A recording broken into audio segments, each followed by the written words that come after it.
Fine. Swan. Okay. The other one's back. Believe it or not, those are the same number.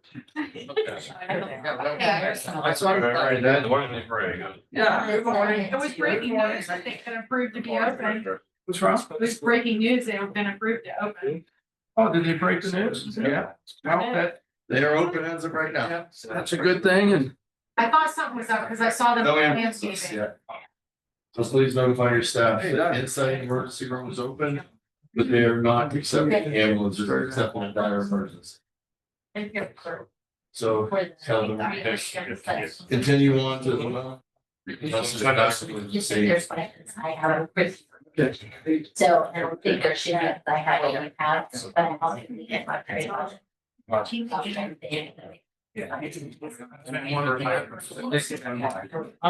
to get that information, maybe. No. Yeah, that's. How are you? At the end, or do you want to do it I before? think are they ready to do? I mean, we're up there, it's gonna Um, go whenever you guys are ready. okay. This should be pretty quick, right? That's on mosquito, LG balloon. Let's do it at the end. Yeah, because I want to discuss it. Okay. Okay, yeah.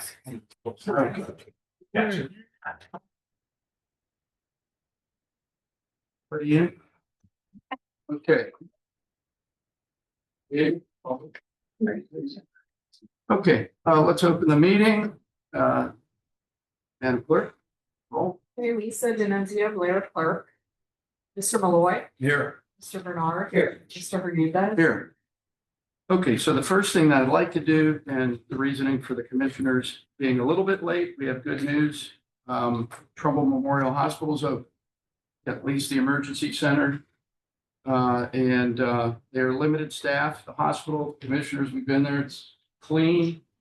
I mean, it's, you know, it's definitely a hospital that I believe that if you have issues that you should visit. And we were just happy that Senator Moreno did come in, spoke personally with Dr. Oz to keep those licensing intact and also to get the hospital open.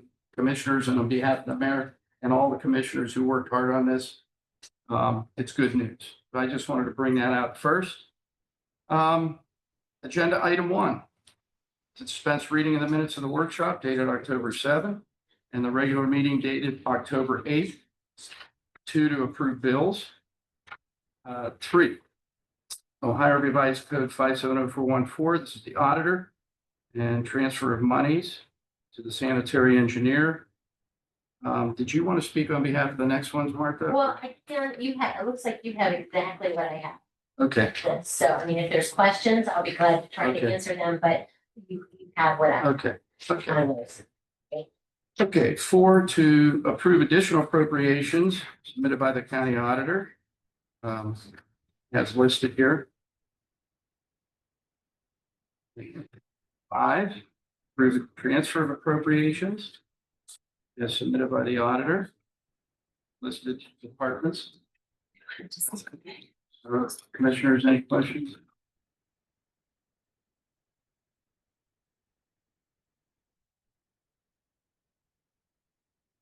Mark, okay, so Madam Auditor, you can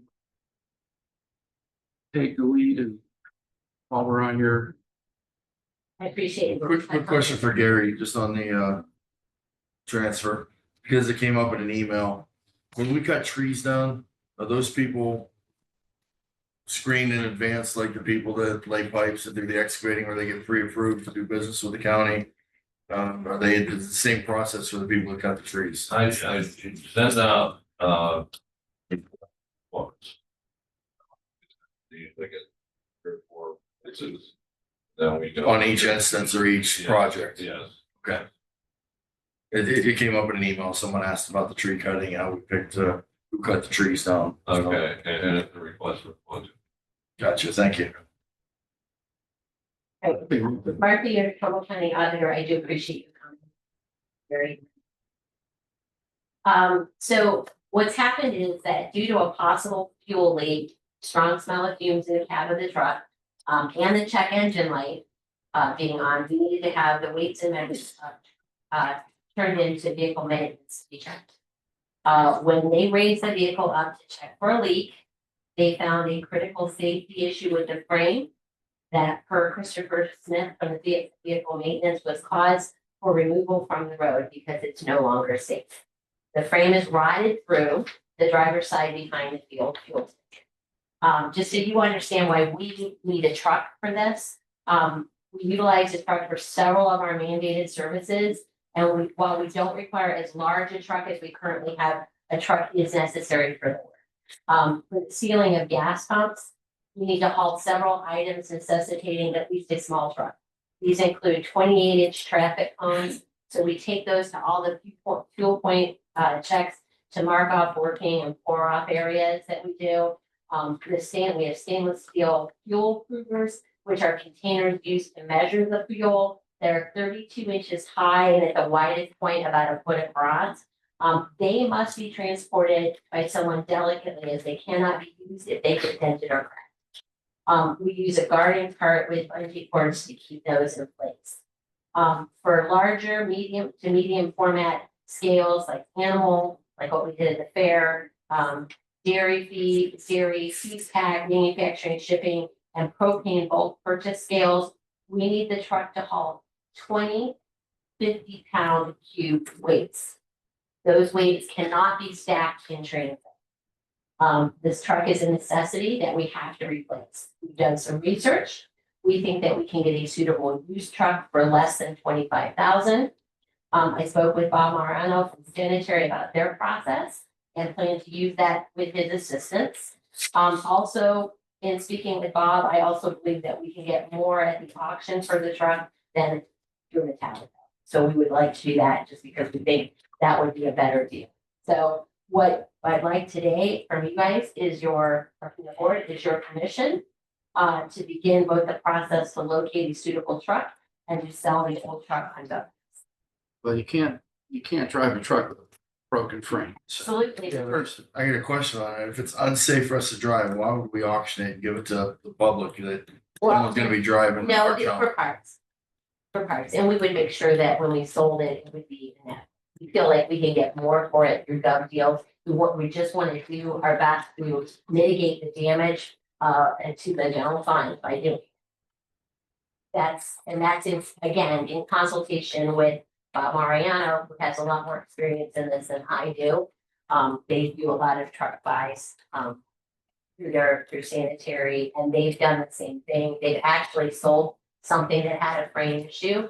We're not cutting it off. We're not saying it doesn't have that. We will absolutely make that clear in any auction that we do, but we want to get the most out of it that we can. We're not trying to rip off the public or anything like that. However, when you have a vehicle like that, and I think Mr. does understand this, that you can probably part it, somebody will buy it and part it out and make their money off. it needs, and I would concur with what you're saying. You announce it.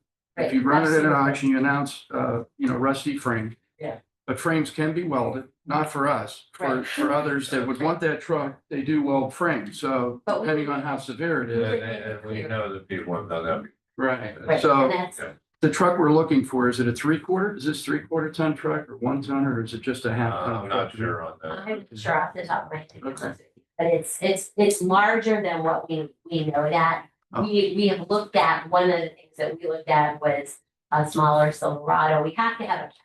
That's the one thing. This truck has an extended cab, so I need that, although when we started looking, we're finding it's harder to find ones that have that. It's hard to find a regular cab long bed or one of those Right, Texas right. trucks. We need this, we have to have a certain amount of space because of the weights having to sit.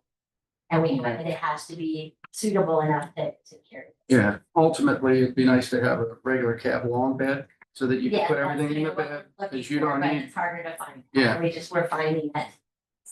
Okay, And we're, I have no issue. I think we need to have a truck. We I can't, think we have to start the process. yeah, start the process. all right, thank you. I would look too. Let's look within our fleet that we have. Maybe we have one that'll fit the purpose, and maybe we have another part that needs a dual cab or something that we can replace. And maybe move one down or something if we already have one Lee? I mean, if that's possible, I don't know what's out there, but I don't know that there is anything, I think everybody kind of is using what they're using, what they have, we certainly will, I don't have an objection to asking. But, again, we don't want something so old that we're gonna have this big problem come up in a year. I was thinking more or less like sanitary, if they have the, all guys around where you do 4, if we have a standard cab or something there. We can, Oh, we can look at it. but, as I said, as long as we have the commission, so the process. Thank you. okay, thank you, Martha. Okay, so we'll move forward to agenda item 6. Is anybody here from TCAP? Commissioners to approve and sign addendum fiscal year 0607, a grant agreement for the CCA 20 grant. It increases the award by $101,886 to TCAP or to the Trumbull County Adult Probation Department. TCAP grant will provide $1,227,333, and the CCA 2.0 grant will now provide $1,485,718, and they're both paid in quarterly installments for a grand total of $2,713,57. Sure, anybody can elaborate on this? I don't know. It's grant funds, so it's. All right, so it's grant money. We don't have to. That's great, you got an increase. Yes, it is. Okay, 7, place on file monthly activities for the dog pound.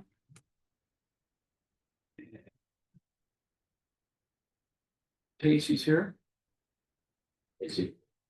Stacey McDonough, 911 director. Number 8 is to adopt a resolution recognizing Trumbull County as 911 professionals as first responders. Do you want me to read this? No. No, you don't need to. Perfect. Summarize. Just to summarize, as you guys know, there's a national push to recognize dispatchers and 911 professionals as first responders, because currently they're still in the clerical subdivision. We've learned that other counties are doing this, and what it does is then once you guys would do this, we would send that off to our state reps and our local representatives to try to kind of urge them along in the national push to keep this further going. It did pass the Senate, it's still locked up in legislation, and there's still some talks about it. So obviously, we think that's very important. Just to show locally that we have the support of our government, and then we can hopefully push it all along up to the national and federal level. That being said, just to kind of give you a brief update, since I am here and I know you guys won't be meeting next week, our bids closed on Friday. We did have 4 submissions. One of them will be bounced for not meeting the recommendations. The other 3, we're going to do site visits on Thursday to go take a look at those facilities with our consultants and the architect. Once that's done, they will submit a report saying which one or which ones they think would be the best way to go. Then we'll present those to the 911 board and then further up to you guys for approval to hopefully keep the ball rolling and move forward with that. They both are great. This first responder thing is a long time coming. This has been something for at least 15 years. I know where they've been trying to do this. We saw it during COVID. There's certain little benefits they didn't qualify for and certain little perks of the job that was a travesty that they were not recognized as first responders. And so this is something I fully support. And I'm glad to see other counties are taking that role too. Hopefully, finally getting our state reps to allow this thing to happen so they get the full due of the job that they do. Agree. Yeah, I totally agree. The County Commissioners Association, are they aware of this and have they submitted a letter also? Not to my knowledge that they as a group have it. Well, This was discussed at past meetings, so we need to reach out to them, make sure that they do. I think they're aware of discussions. I think the bill that went through the Senate, I believe they had a part of it. I believe their consultants have a part of that. Thank you. Thank you, Casey. Sure, you want to take this? Yes, this is every year, we have to pay the EPA annual stormwater discharge fee. We do charge back to all the local municipalities, so we do not spend 1 penny of it. they pay us back, so it's just something I don't know, I guess we're pass through, really. So we just take it upon ourselves and we'll send the bills out and they will pay us back. Okay, while we're on the subject, which Jared, you had sent out an email, commissioners, and I made a comment about it, about the indigenous funding Yeah. for this. We are, I think that we're at 82% as opposed to 88. Is that correct? So it's Yes. going to cost another 217,000, I believe. Yeah. So looking further down the road on this, I think that we're going to need to revisit and see where we're going with. But there's a difference there. You I have to know. be careful. Because it's not. The I know municipality, municipalities, it's I know. just different, I know. you know, than what we have to incur from across the street. That's, Right. there are two different things. Can't mix the two. I mean, we get some money back from them utilizing it, but it's only for municipal ordinance violations. Right, and you had discussed that with me, but I still think that we need to look at those that are participating. Because it is quite costly. Public I see defenders Commissioner, you're service. looking at the prosecutor. Did you have a question? No, we were supposed to send a letter. Did we ever do that? Bill Danso, Prosecutor's Office, Commissioner, this doesn't really have anything to do with that letter. This is this is a change from the expected reimbursement rate, like Sheriff said. I think that what was they had originally said, they estimated 88, and it Correct. came in at 82. 82. Because of what the legislature has chosen to do based on funding, based on, all those kind of things from the state level. Which seems to be a trend to get the local people to bear more and more of the burden. That's just a personal take, I guess. But, I can understand what you're saying, Commissioner. Keep in mind, though, this is the mandate of a county to pay for indigent defense for people in state crime cases. The reimbursements are the ones that we are still working on, as far as I know, with municipal offenses that could be subject to jail time, certain things like that. That's what the municipalities are permitted to pay us back for, and actually should be paying us back for, because we're providing that service through this contract. This is just one of those things that it's a true county requirement, a true county duty. And, I think the unfortunate part is that the estimates aren't always what we would hope they would be accuracy wise from the state. And I know they do their best. That's no reflection on the folks locally. I think they just present what they're told by the state, and then it just comes in differently. So this is, I think, one of those where there's just frankly not much of a choice, as long as this is our chosen system of contracting with the public defenders on. So there's two facets to it. Sure. And Yes. that I did not understand, which I understand now. So the other, we're still looking into. Correct. We're still, I know Sheriff's put in a lot of effort working with the municipalities to try to get those contracts reinstituted so that we can make sure We we are already getting have the. two to sign today. So, yeah. For 20 there was no problem with 24 and 25, so we'll be in decent shape there. We'll be back on track to municipalities anyway, Okay. so. And they'll go out on time this year. We'll do that in November and send them out for 26. So, Okay.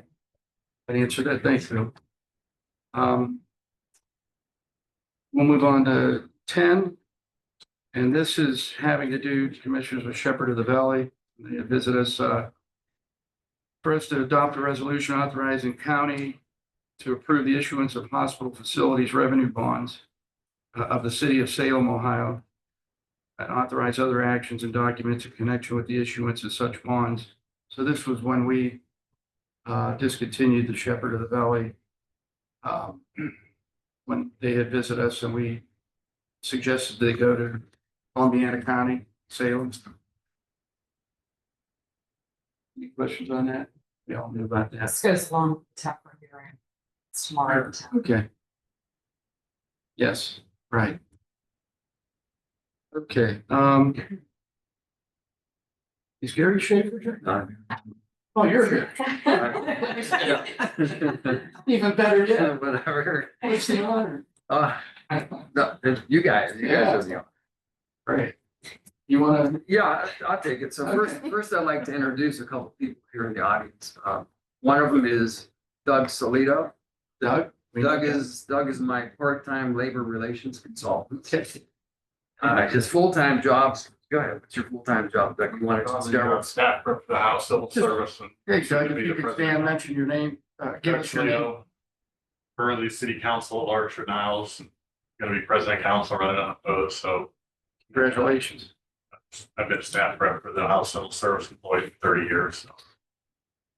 Which entails, OTI, prisons, ODNR, et cetera. So, I've toured some prisons with you. So Doug is doing a great job for my office and appreciate you stopping by, Doug. I mean, here, stop by the office on a regular basis. Appreciate you. That's good. The other person I'd like to introduce will be giving a presentation later on, and you can see it on the screen. He's a professor at Youngstown State University. It's Suresh Sharma, and he's right over here. He'll be presenting a little bit later. Welcome. Yeah, I'm Nice to have faculty at Youngstown State University and I'll be presenting my webinar. Okay. Thank you.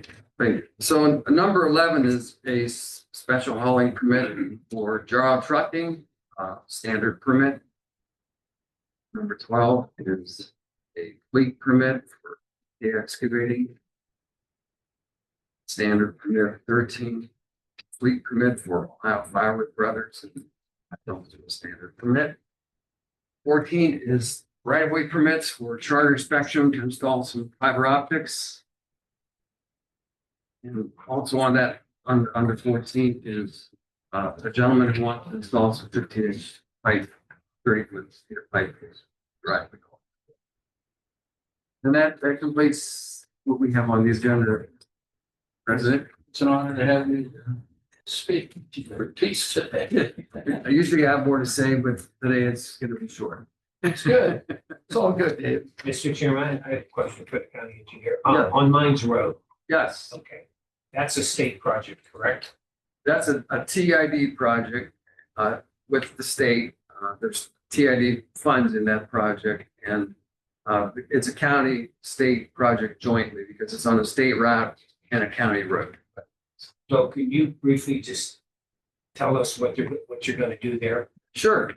So currently, if you're heading east on Mines Road, say you're leaving the mall, there's only one lane eastbound, which is shared for right turn lanes, through a through lane and a left turn lane. That traffic gets backed up significantly on County Road, Mines Road. And so that project is going to add a devoted left turn lane so that those movements are separated from through and the right to make that intersection clear a lot quicker. As the mall has grown, so has the traffic, and we certainly welcome the growth of the mall, but we have to follow up with the improvements that are needed on our transportation system. So that'll be done long before Thanksgiving. So it's only going to take a couple weeks. I recall, Commissioner, attending meetings, and Danny, you would know this, you've been talking about the widening of that Mines Road for quite some time. I mean. It's been needed for many years. So basically, you're gonna put in a designated left turning lane. That's correct. So the traffic Right. that's turning right, heading south on 46 can get out of there quicker. Right now, they're being held up. If someone wants to make a left turn, you got 8 cars want to turn right and they miss the light. So it was something that was initiated to us about a year and a half ago when they announced the Divergent Diamond. They had worried that mall traffic, well, it ended up the Divergent Diamond finished a year ahead of time. This was supposed to be done first to alleviate the traffic for that, but nonetheless, it's a good program. It's something that was needed. It was the first thing. It was the reason we created the TID in the first place. And we got the funding for it, got private investment for the study, and then got the funding from the TID. And then David was able to kick in with ODOT and be able to make it happen. So And one thing I wanted to add is, we had the option of closing the road or maintaining traffic. To close the road got the project done a lot quicker than maintaining traffic. We had a conversation with the owners of the mall to see what they felt about closing the road and completing the project sooner. And they were very supportive of getting the project completed as quickly as possible. So they were supportive of closing the road. So that was an option that we weighed, and we certainly waited with all the stakeholders, and that's the decision that we made. And the county, we also had to come up with some funds for that also. The TID, and Nick's here, he's the chairman of the TID. I'll let Nick, you have TID. Yeah, Nick Coggins, Trumbull County Planning Commission and chairperson of TID. So yeah, the county did have to come up with some funds. The TID grants that pay for this max out at $500,000. There's also a stipulation that they will not pay for the full project. So there was some money set aside. We looked at some other funding sources that ultimately told us that we weren't eligible for, or they did not want to fund because we're already getting, I think it's 88% of the project paid for by the TID grant. So we do have some local match in there. Good news is the project is under budget currently. I don't want to, put jinx anything or push it over, but we hopefully that will stay under budget, and we're only committed to paying that 12% of the total project cost. So that will reduce for an estimate of about $20,000 less than what we actually committed. But the county commissioners do have some local match committed to that. And this was our first and second TID grant. We got the first grant to do the detailed design that wrapped up.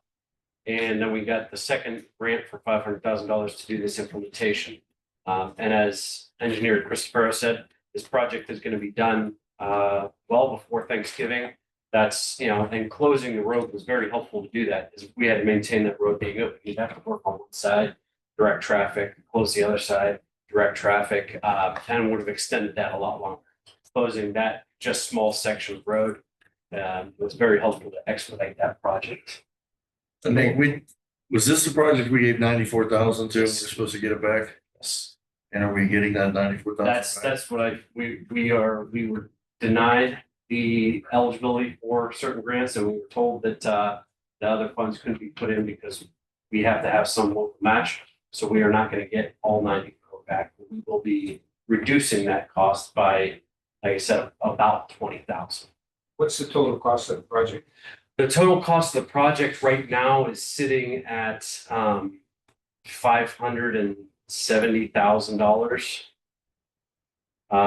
The TID grant was for 70,000, so it was for 500,000. We were estimating that to be 595,000. So as I said, right now we're under budget, but not.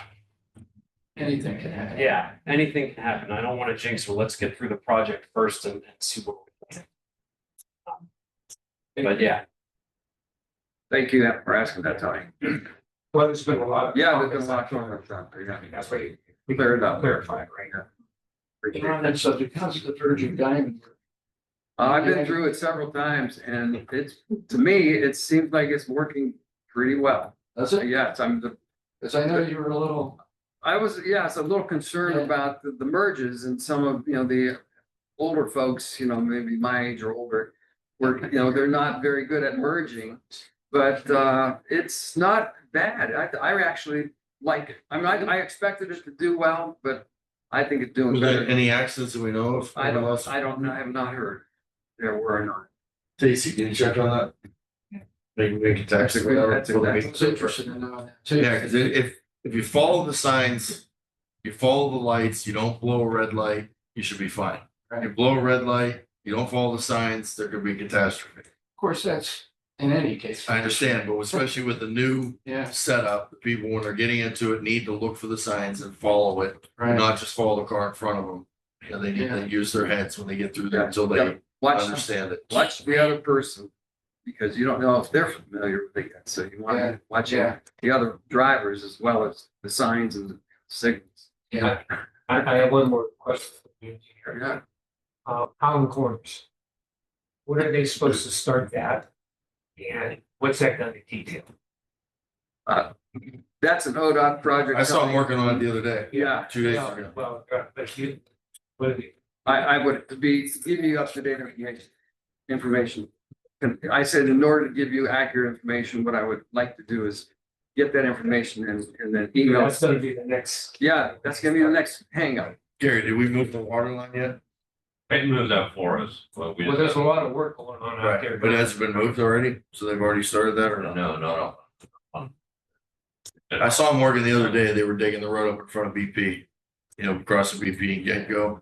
And they had the traffic restricted and lanes They're closed. doing some work down there by, just before you get to the Highland Administration Building also. Yeah, Well, I think that's all part of that moving the water line that had to be moved first before they could do anything. Dave, Yeah, see what you can find out. yeah, I can give you a report on that. By email to the commissioners, would that be Yeah, fine? some phone call, whatever. That way, if you call me, then I'll have some other questions. while you're here, any, movement on anything we should have? I mean, for the commissioners to meet or us to meet? Well, as you know, we are getting closer and closer to the day where I expect Kimberly Clark to submit a letter requesting Pine Avenue. Oh, we haven't got, Which is really, it's now One River Road, that's the section that's gonna be vacated. It turns into Pine Avenue once you pass Burnett or Burt, which turns into the city of Warren. That's where corporate limit is, and that's when it turns into Pine Avenue. So south of that, it's One River Road, and the vacating section is gonna be from Burton to just north of the forest. And our traffic study should be completed in about 2 to 3 weeks. And at that time is when I expect Kimberly Clark to submit a letter to the commissioners to consider the vacating of that section. So we got a little more time, but I mean, in my view, I'm rushing to finish everything on it right now so that I'm prepared for the commissioners meeting. But in your view, you still got a few weeks to look at it. I know you've been on it, I know. And as you know, and just, I think this is public information as well, but Sorry. No crashes at that. oh, that's good, good. Sorry. We're also working on a road, a connector road, Yeah. connecting State Route 45 with State Route 169, which is just east of Niles One River Road. And that is a $17 million project. That'll be a new county road, and that will definitely improve the traffic circulation that you're gonna lose when you lose Pine Avenue because of the beginning. So it's gonna, in my opinion, improve circulation. Right. And we'll have a whole lot of information on that during the public hearing for this. You'll have more information than you want. I- Thank you, Dave. All right. We have Andrew here today. Hi, Andrew. Is this you? Yeah. Or is this Nick? Oh, this is Andrew. Okay. Go ahead on that. Yeah, but Nick Coggins, Planning Commission, so I did have Andrew speak on this, but I wanted to do a quick refresher on items 15 and 16. These are both 2 addresses in 2020. FEMA did an audit of Trumbull County. They identified 5 addresses that were in violation of the special hazard flood, our floodplain regulations, that have a much more technical term than that. But so they identified these 5 addresses, and basically, in order to maintain participants in the National Flood Insurance Program, so Trumbull County would be eligible, we had to do enforcement actions on these 5 addresses they identified. And we have been working through the process of voluntarily assisting in getting them the studies and the corrective action plans for their properties specifically, so that they are brought out of violation. So 15 and 16, just so you're aware, are connected to that 2020 audit, and they are 2 of the 5 addresses that FEMA identified as in violation that we're required to take enforcement actions on. And with that, I'd like Andrew to step up and speak specifically to the 2 agenda items. Andrew Spekovich, Planning Commission. So as Nick said, these agenda items are just for the Board of Commissioners to concur with the proposed corrective action plans. Specifically, number 15 regards a property over on Meadowbrook in Warren Township. The plan put forth involves purchase of the property, demolition of all the structures, removal of all utilities, and returning the land back to its native condition floodway. This would achieve compliance, by removing said structure. So costs associated with that are the fair market value price of the property, which was 17.5. And then the difference adding up to the $18,769 accounts for fees associated with back taxes and escrow. Question, Andrew, didn't, Mike, I don't know. They go to a land bank? Or was- Ultimately, it will, yeah. So before we can transfer ownership to the land bank, the county has to take ownership of it, remediate it, and then once it's remediated, we'll pass. The land bank won't be able to build on it anyway, though, or do anything with it. No, will the adjoining property owners have an opportunity? That is also part of the, Right. in the end, we've already spoken with the two neighboring property owners and Right. have expressed interest in taking ownership of the parcels with full understanding that they cannot engage in any development within those areas. Now, was that homeowner agreeable to this, or this isn't an domain thing where we? Oh, no, he's been very cooperative with us. He's very eager to get out of there. And he's very happy to hear that we're going to be moving forward, hopefully be moving forward, assuming the commissioners concur. Nick Coggins, Commissioner Malloy, and more to your questions. We are not going after eminent domain for any of these projects. This is all voluntary. If the homeowners choose not to participate, they don't have to participate. They're just in violation of continuing enforcement through our attorney that's appointed to us. But they have options. They can alter their structure. Some of it could be lifting it up a couple feet, adding flood fence. The next one you talk about is what's called a letter of map revision. This is all voluntary. We are not doing any eminent domain, and we are not encouraging any. But there are a eminent domain. couple in court right now, right? There is one currently in court right now, right? One. And we're working for a corrective action plan for that property as well to move forward. If they do not move forward, we are required to do enforcement. The alternative to us doing enforcement, taking them to court, is Trumbull County loses its eligibility for National Flood Insurance Program, which means none of the 201,000 residents would be eligible. So yes, we do have one in court. There's probably going to be another in court, but the alternative is we use flood insurance for the entire county. So it's not a true option. It's an illusion of an option. You either lose it or you enforce. As part of our statutory duties, or technically the commissioner's statutory duties that you have passed through us to do floodplain enforcement. And these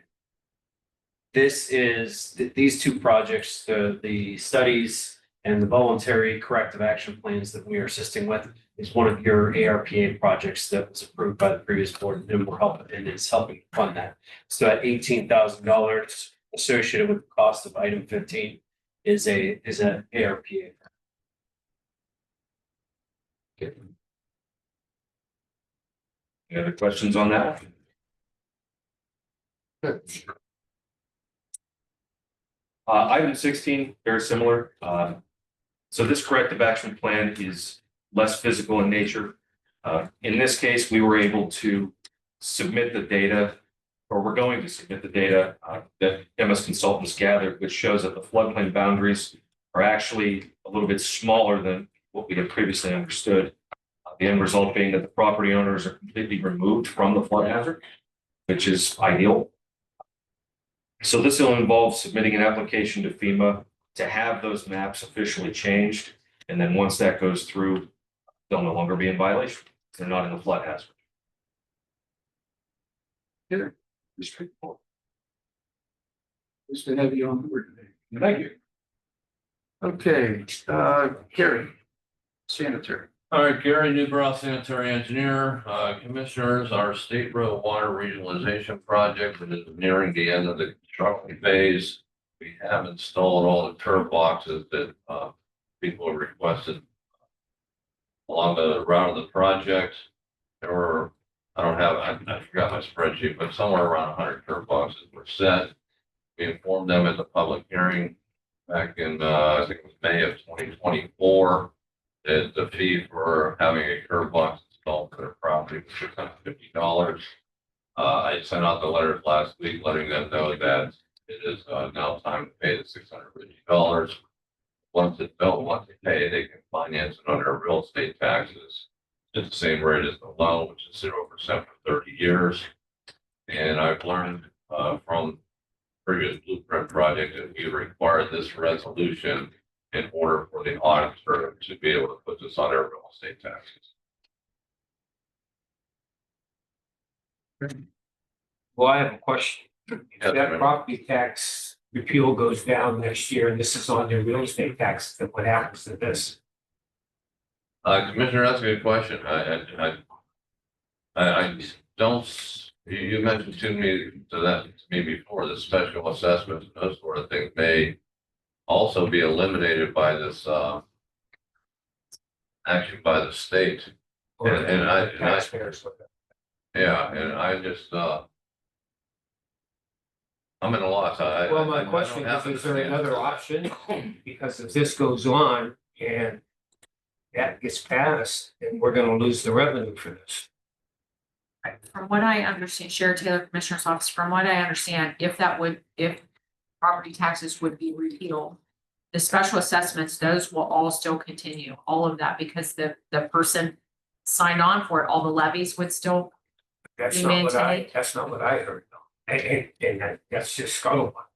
Yeah, that's the question, is it, what I'm hearing, or I what you're know. hearing, which one's the truth? Which one is it? This issue came up at the CCAO summer meeting. And Dave Thomas was there and he said that was a glitch that they had not prepared for yet, is what happens to assessments. that The state was working on. And that goes back to why I asked the question. I think Gary, we just asked the question a week or two ago, because that does change the trajectory of. Water bills, sewer bills, ways to condemn houses and tear houses down through TMP and. Yeah, as far as the assessments, these curb box fees, these sorts of things. A lot of our projects retire that we're using monthly capital charge. Perhaps we would have to look at the legalities of changing this debt. Retirement from special assessments to moving them to capital charges. If not, then you're gonna have other people in the district paying off the assessments of these people. And the other people had already paid their assessments for Well, their. that's what we need to look at. Yeah, so. But, So should we hold this, or what should we do? well, this is what was told to the people at the public hearing. This was, what they were all told. And I need to get the people that want to pay it in lump sum. And that's my main, purpose of this. Let's get the people that are sending me the $650 checks, and that's the majority of them. There's only gonna be a few stragglers out there that aren't going to pay this, that will put it on their real estate tax. I'd like to get this done now, because they have been calling me, when are you gonna send the bill? When, most people that don't like to see a bill, but, you get those responsible, residents out there, they're requesting, when are you gonna get the bill? And commissioners, I think we can act on what the law is now, what not what it might be. Things could change a million times between them, and we can only govern by what the law is right now, and the ORC tells us to do right now. It's just food for thought, that's all. Okay. I think it's gonna be a much different world. If they have access to be able to abolish property taxes. Put it that way. A lot of, fan. Where we go from there, I don't know. Okay, so we'll move on to Diane. Good morning. Morning. Diane Dracovic, Senior Levy Administrator. Number 18 is just to amend the journal action. We did the Senior Center Awards. I mistakenly had scope listed as Family and Community Services. They actually changed their name mid-year last year to Access Family Services, doing business as Scope Senior Centers.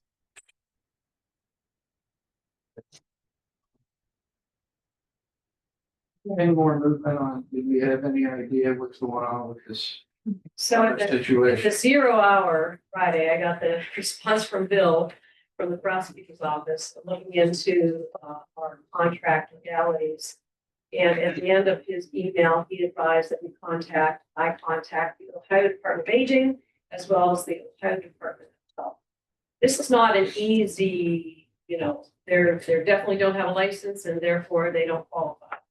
Even Bill recommends that we talk to them specifically regarding this situation and find out what the specifics are as far as their licensing and also their possibly the ODA certification.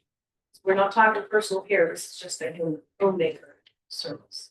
Right. And a lot of what Bill, regurgitated deals with personal care. I think the question for the commissioners is, with the RFP coming out in March, is it even, do we continue to go down this path with this company, let them get their stuff together and then come out in March and, we've had some discussion about it, and I don't know, commissioners, if you have any thoughts on it, but we're holding on to $50,000 senior money. I think that's correct. And on an if that they follow through and get this license with the idea that next March, you have an all new process, RFP, right? So do you rescind this and let them rebid or, submit in March and have access to that 50,000 for the seniors? Or do you continue to go down this path? I think on any bid stuff that we do, if they don't qualify, if they don't have a bond, if they don't have that, we don't give them extra time to go and get it later. So I think if this is a clear case, at least we can interpret it. It says in there they had to meet the state licensing standards. If there's any doubt and if they're trying to apply for something else, trying to do, that shows me that they did not meet what they did. And we wouldn't give a construction company time to get a bond. We wouldn't give anyone else time to do anything later and then give them the bid and then let them fix it later. That's just not the way we operate. Well, and that's kind of like the way I feel, because the fact that we have this monies that are sitting, waiting for this, which could be delegated possibly, and they'll still have another opportunity in March, to, if they're interested, to resubmit. Any question, you agree with I that? agree. I think you have to be qualified. You submit the bid, Right. proposal. And I think, I don't want to put you on the spot, Mr. Prosecutor, but unless there's something that I'm missing. I said, they'll respond, and that's why I have to contact ODA and PH. Right, I built Danzo prosecutor's office. I don't know exactly. It's another one of those things. I'm not sure how much the board wants me to talk about in an open meeting about legal advice, but the bottom line is, if I agree with you, if that license is required for homemaker care, they certify they have the appropriate licenses, that's a problem. I think it's the smoothest path forward would be allowing them to get it, but then bid at the next upcoming bid cycle. But I do think that it is important to verify, because again, these are homemaker services only. This is not any sort of Personal care. Personal care that gets into like the medical arena, which is what some of the statutory authority talks about. But the website for the Ohio Department of Health, Ohio Department of Aging do talk about certain licensing for homemaker care. And I think that's what I would ask that maybe Diane look into, is find out, because if they're missing those licenses that were required for home care, or homemaker care, then I think that's something that the board could rely on. But I like I said, I do think that there's some things that should be verified there to see what, if any, licensing they do hold right now, and whether that's the appropriate kind. If not, then I think that would probably be the safest, would be to allow them simply to rebid in another cycle when they did have the proper license. And I think if we retract it, I mean, there's nothing that says we have to have 3, 4, 8, 1, 2. If we retract it because of the doubt that's there, and then, Well, what I would caution the commissioners on is that if you're going to rescind it, it should be based on fact, not based on, what, in other words, again, I guess since we're talking about this in public, I'll just throw it out there. The risk is if they do have the, or home care, whatever that may be, and you rescind the bid saying they don't, they may have a cause of action against the board. That's the caution there. That's the caution. That's why it's important to have these things verified before the board takes action. So. And you're in the process. My thought process is, let's get the facts from ODA, from ODH, and then we come to you and say they don't need, or they do need, end of story. We rescind and we have them. And do you have any idea how long that would take for us to get that? I called this morning. Like I said, that got the message on Friday. We were off yesterday. So you take. Flips yesterday. I called today. So I'm hoping, that's why I'm holding on to my phone, they may even call. Go ahead, Dave. I'm Dave Barker from Comfort.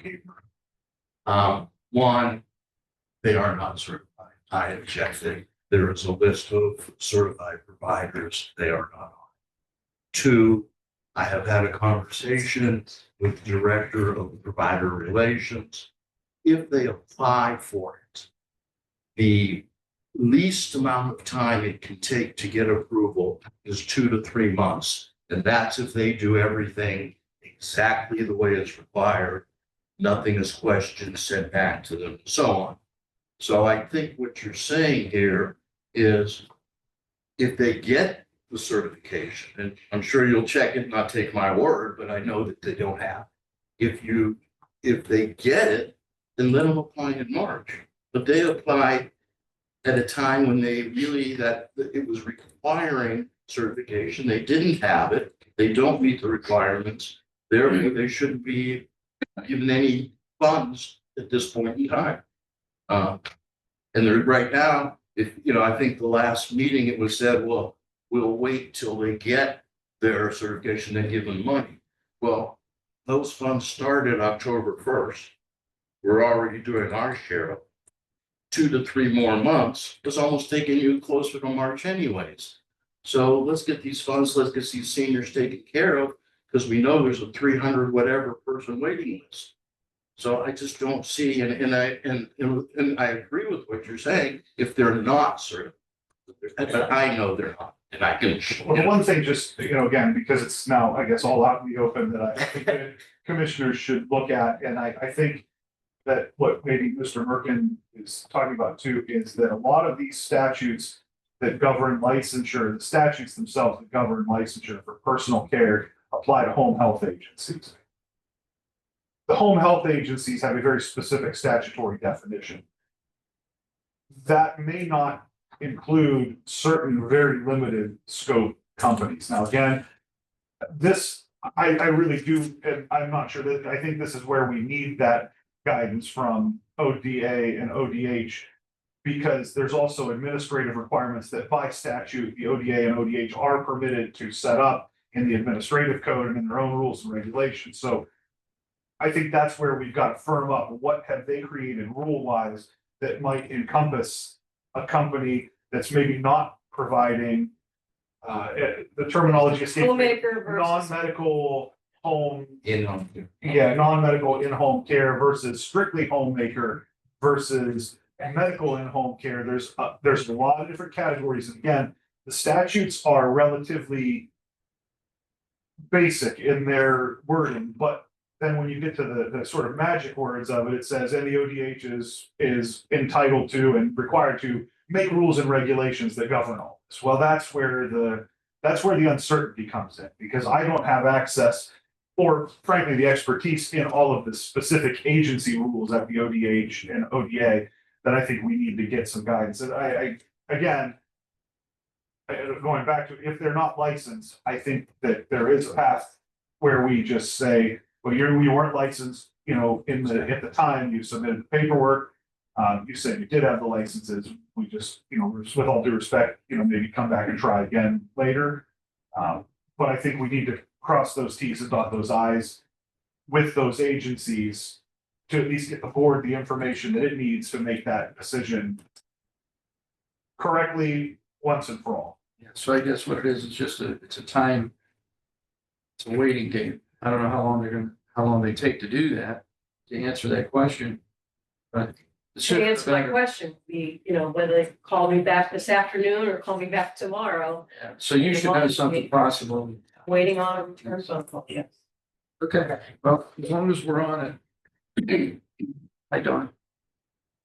Okay, Thank you. thank you, Diane. Mr. Gargano? Yes, John Gargano, JSS. This is requesting the approval of employment of the 10 individuals as indicated in the agenda item. These are new employees. They would be caseworkers. Their starting salaries, hourly rate is there. And we're asking that it be approved, and they would start November 3rd, 2025. And they serve a 9-month probationary period. Yeah, but are these all new? Yes, there was, I forgot how many were interviewed. These 10 individuals were selected. They went through the BCI, and we have to have it go through FBI background check, so it takes a little bit longer. These 10 new individuals. So you were short 10 employees? So we're short more than that, Commissioner. So are we in the process of? We're still interviewing for the next, I'll say, group. It's difficult because they serve a 9-month probation and they have to be trained in that time period. To do more than 10 makes it difficult for the trainers to work closely with those individuals to make sure that they're getting what they're supposed to get, or, to be retrained and so forth and so on. So these specialists too, that you're advertising for, how many of those do you have now? It's roughly. I'm gonna say around 100, maybe. They do the bulk of the work, the caseworkers. They're the ones that go in and determine eligibility for So you're Medicaid. 10% short right now. Probably more than that. Probably more than that. Besides the positions that we've had open, we've had a lot of employees retire, others have taken jobs elsewhere. So every time we think we're getting ahead, in fact, we start. Thank you, John. All right, any, Can I do my presentation? yes, that's what I was gonna get to. I didn't know if there was any other before the presentation. Will be jail first. Major? Morning, Dave Bobby, Major, Trumbull County Jail. We have our contract with Trinity Services. They supply the food, consulting, and all that goes along with that for the jail. It was a 2-year contract, has one year of renewals. So we're at that 1-year renewal. The current contract, the current year ends October 19th. So nothing changes. We just want to use this 1 year, add the 1 year on there. Yeah, Bill Danso, prosecutor's office, as long as it is a 1-year renewal under the terms that were set out in the initial agreement, that's built into the contract. I have no legal problem with that. I would just, as I always say with any of these, if we want to make any changes to the terms of the agreement, that's when it would go out to bid again. But for a standard renewal at the terms that are set forth in the other one, there'd be no problem. We'll have to bid it out next year if we want to. Sure. I'm not sure we're gonna want to, but we'll see. Well, if we're out of extensions, we may have to, at that point, unless we. Right. So they supply the dietitian services and they purchase the meals. And then we pay per meal. They're not really doing anything that we may not be able to do ourselves, but we're gonna have to, another year to see if we want to do it. This was a byproduct of, I believe, the original contract when they were doing the entire food service. Then we broke away from it. Now we have this. So how much is that contract? well, it's per meal. So it's $1. It's a sliding scale on how many inmates we have, but it's like $1.26. So what's the cost so far this year, I have the number, I don't have it with me though. I'd be but- curious, Yeah, I mean, it's. especially if you're saying that we may not do that, so there could be Yeah. a significant. I mean, savings. if it's $1.26 a meal, we're still gonna be paying per meal. I don't know if it'll be $1.26, but I think it's something to look at. I've got 3 experienced food service folks over there. I have room for 1 more. We're staffed for 4. We've only filled 3. We just weren't able to find another person to work, but very experienced and we're gonna have to see, but the dietitian service is one thing that we have to have, but we might be able to find a different way to do that. And just historically for the commissioner's take here, this was a contract that was in effect initially before we were with Trinity before COVID started and we used Trinity, at least in the initial part of the contract, they supplied staff to cover and do a lot more. During COVID, they had a hard time attracting employees. So some of those open positions, I believe that were still there in the sheriff's office for food service, were kind of filled with county employees so that Trinity didn't have to supply as many. There was a reduction in the price because of that at the time, because of the pandemic.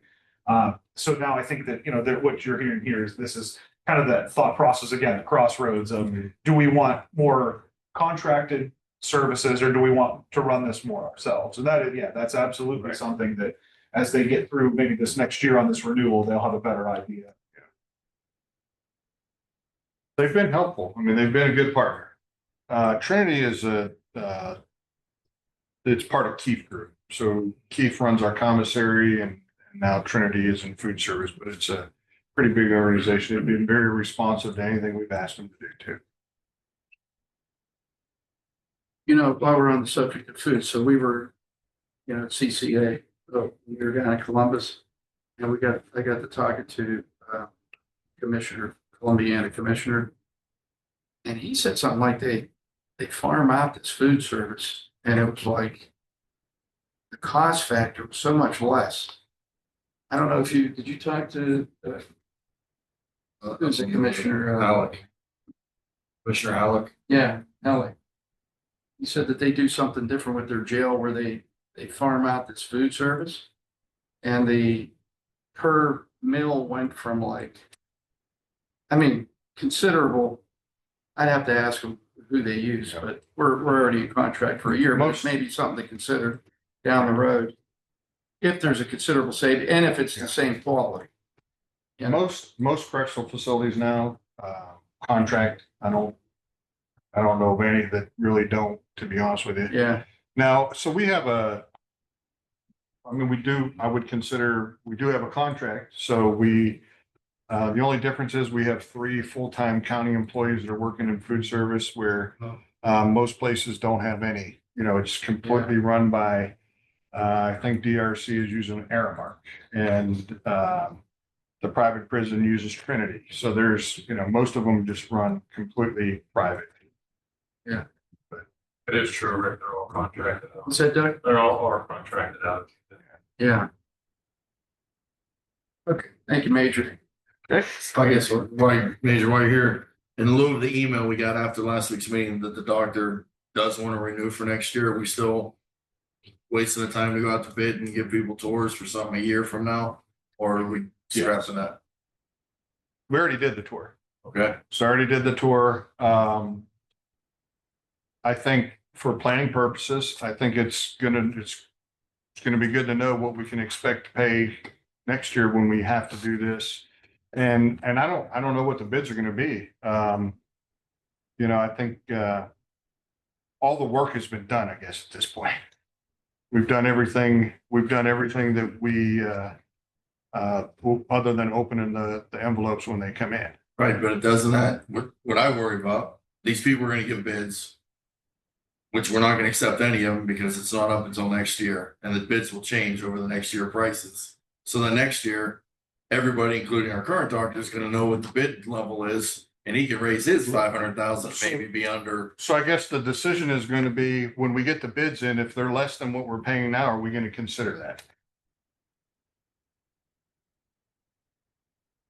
But if they're more, we'll see where the bar is set, which could cause all the bids next year to go higher. That's what I'm worried about. Because we're not gonna accept the bid now and then make it go in effect in 2027. There's no way those prices are gonna be the same a year from now. No, they're. So we're gonna get a bid now to see where the bar is set. But it's a bid that we're not gonna accept because we have a current contract that's gonna be in effect until next year. So we're gonna get a bid out there that's only gonna raise the bar and let everybody in the world know kind of what these other guys bid a year before they actually really have to bid. It's like getting, because we're gonna have to get a second bid from these people next year when the bid is up. And then we're already gonna know where they were last year or what they were thinking, which is gonna create maybe all of the bids to go higher. If they look and see that everyone bids 2 million, our current guy's at 1.1. Next year, our current guy will probably be at 1.7 because he knows these guys needed to be at 2 million, which is gonna cost the county more money. Is what I'm saying. Well, It'd be like Gary giving a bid we now and need then to saying we'll redo it next year. And we'll know where the ceiling is or the floor. right, we need to have medical coverage for the jail. So it's up to the commissioner, if you don't want to open the bids, then if we're 100% convinced that Dr. Malvasi is going to come back, nothing has been solidified yet. I did talk to him today. He said they don't normally do that until about the month that his contract is expiring. So if we're 100% convinced that he's coming back, then perhaps we don't need. We all got an email last week that says to the sheriff, I'm coming back.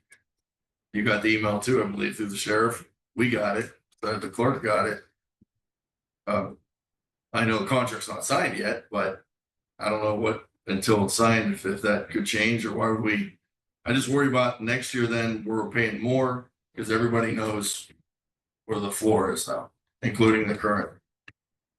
So we currently have a contract with Dr. Malvasi, so everybody knows where the floor is now. Correct. But prices go up. I'll do whatever y'all want to do. I mean, Fine with that. do you see the point, Rick? Do you see the point, or We Commissioner? discussed it and It'd be like Gary saying, we're gonna put a bid out for a contract on a sewer line. And then, well, thanks for your bid. We know where you're at. Now we're gonna do it next year. well, We're gonna yeah, bid the same thing again and everybody knows where these last guys bid. yeah. Well, Because here's it my could question, change. Jeff. I hate to keep, Yeah. I don't want to put you on the spot. Well, I'm getting used to it with you guys. Yeah, we never do that. We never put them on the spot. I think, Bill Danso, prosecutor's office. So right now, technically, Major, when does the jail medical contract end? Do you recall?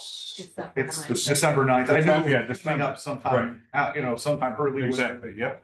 So right now, technically speaking, there is a possibility the jail may not have medical coverage as of December 9th. I know you guys have gotten an email that the current doctor said that he wants to extend. I don't recall, it's been a long time since I've looked at that jail medical contract. I don't recall whether that's a unilateral option on the doctor's behalf or whether that's a mutual option of board of commissioners and doctor's behalf. But at the time this went out to bid, we didn't have that email. So now we do. But what I would say is I don't believe that it's a good practice, legally speaking, to go out for competitive bids and then cancel the process halfway through. The board always has the power statutorily to reject all bids. But canceling the bid process halfway through, I think gives a strange impression that, the board now isn't really interested in seeing anything else. It's gonna go a certain direction. And I don't, like I said, I just don't think legally speaking, that's good practice. I understand what Commissioner Malloy is saying. That's just the nature of public bids, though. How many times have we done that in construction projects where a bid comes in and there's an irregularity in the process? We've got to go back out to bid. Once the bid opening happens, that's public record. And there is an option, I suppose, for somebody to say, well, geez, I'm gonna bring my bid up to match these. There's also the converse possibility that somebody sees the bids and says, hey, I know I've got to get under these folks, so I'm gonna have to drop my bid to get under where they're at. I'm not sure which one ultimately wins at the end of the day. But I see your point. I don't disagree with what you're saying, but I do think you guys could find yourselves in a little bit of an awkward legal spot if you get an email from the jail doctor and you don't at least follow through with finishing this bid process. Doesn't mean you have to award any of the bids.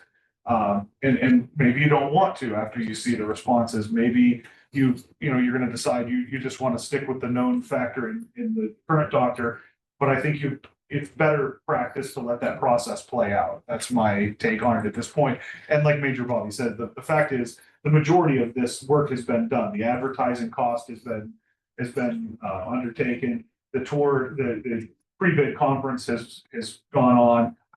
I don't think at this point that there would be almost any benefit to canceling the process without at least seeing it through. Isn't there a part in that contract where Dr. Malvasi can cancel that contract? within, Yes. what, 90 days or so? Right. So it was my understanding that you wanted to be prepared in case that would happen. Exactly. Isn't the same thing apply for Trinity? We just extended them and we didn't rebid it in case Trinity says we're out of here. Well, Exact same thing. I get it. I think the only difference is that the sheriff didn't want to be left holding the bag if Dr. Malvasi says, you know what, come January 1, I'm done. Yeah, but wouldn't we be holding the bag if Trinity says we're not feeding prisoners Well, after January 1? Well, we probably would, but maybe not to the extent because they have some food service people there. Right. If Trinity says they don't want to come back, we would be able to handle what we have to do. Yeah, if the doctor says, yeah, that's more of And the difference is too, Trinity has all along said that, you know, they're going to continue to work here. They wanted to, you know, there was never any question whether they wanted to come back or not.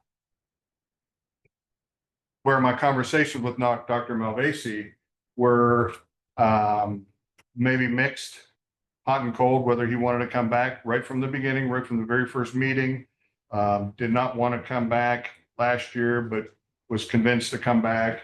And, you know, several comments about the uncertainty of him coming back until we got the email the other day. Well, I think the issue now is they've taken the tours. Is that an issue? If the commissioner said, listen, we don't want to put this out for bid, and now these companies or whomever have already taken this. I think we open, but we don't have to accept. That's generally the best practice would be following the process through. And then if those bids aren't, you know, either if there is nobody there who's the lowest and best in your estimation, or if they're, if the bids are no longer, in the best interest of Trumbull County, I guess I would say, that came in at that point, then you could reject all bids. Statutorily, you always have authority to reject all bids. Yeah, but here's what's confusing to me. If we accept Dr. Malvasi's proposal, then there's no need for us to accept those other bids. Correct. I mean, that's right, because he shouldn't have to rebid if he's already under contract. And so he doesn't have to rebid, because all we're doing is renewing that extra year that he has on there. So, to me, that's a new issue. I mean, we couldn't, we're not gonna have two in here.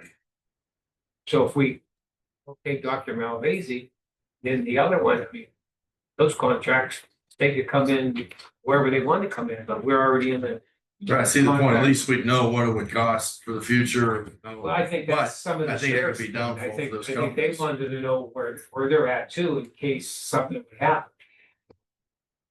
And as long as Dr. Malvasi's willing to be here and the sheriff, they have a good working relationship, I don't see a problem for another year. I Oh, no, I absolutely don't either. Yeah. I mean, I never think it was just something that they wanted to be prepared for. right, and I think it was that probably because you had got a mixed signal, like you said, and you thought, uh-oh, red light came on. You know, what if you don't? But I think we've all one-on-one talked about things. If they open the bids and we don't do anything with them, you don't see a problem, right? Oh, no, I think rejecting the bids is always an option for. But you don't want to open. Oh, no, I think You you can can have open them to and have a reject. bid opening still. Yeah, you would still have a bid open. Well, there's nothing but convention, nothing gain. I mean, you just. I think we have to remember that Dr. Malvasi saying he wants it, and I think the sheriff is willing to say, we want it. Go with that option.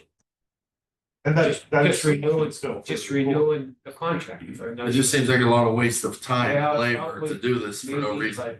But, from their side is, they wanted to make sure. Okay, that they had a backup in case Dr.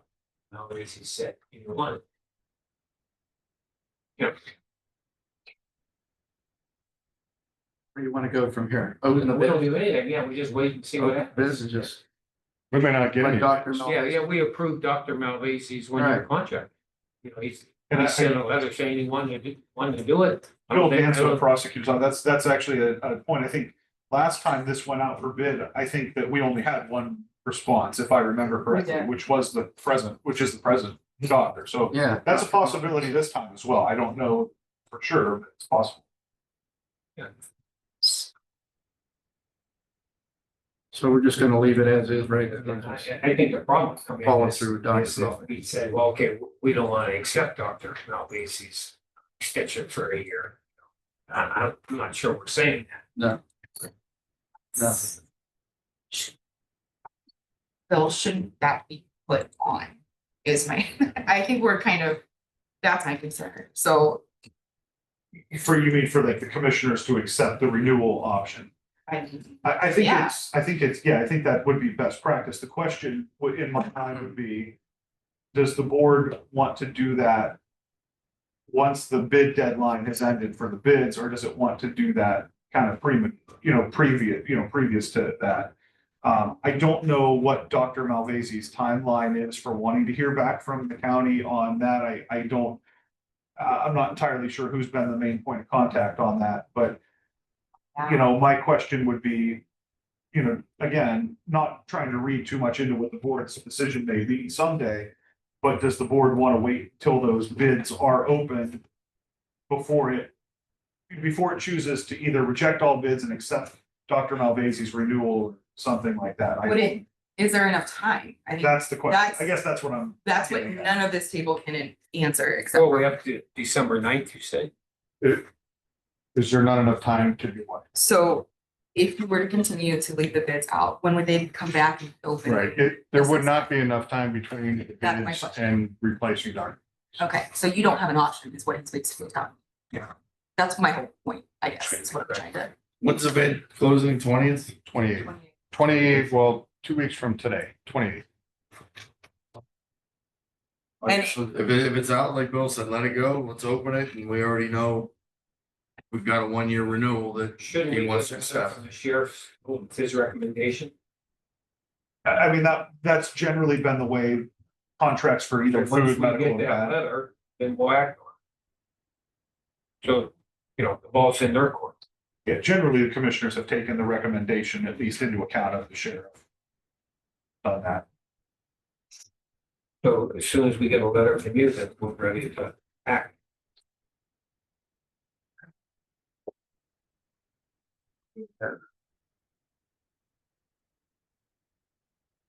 Good.